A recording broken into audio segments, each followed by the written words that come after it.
昨日のクイズの答え。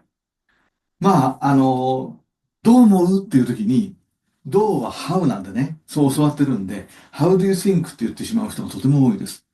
でもそれはネイティブの耳には、お前バカじゃんって聞こえちゃうんですよ。なので、how do you think は使わないでください。what do you think が正解です。じゃあっていうんで、じゃあうまくできたと思うは感想だから、what do you think でいいんだろうなと思って、what do you think you're doing なんて言っちゃうと、今度は、What do you think で止めればいいんですけど、後ろに何かつくと今度は、お前一体何やってんだ、なんでそんなことしてるんだっていうふうに怒っちゃってるんです。なので、これはさっき言った How do you think の方をむしろ使うんです。How do you think you're doing? なんでそうなるか、また土曜日に詳しく解説いたします。さて今日の問題。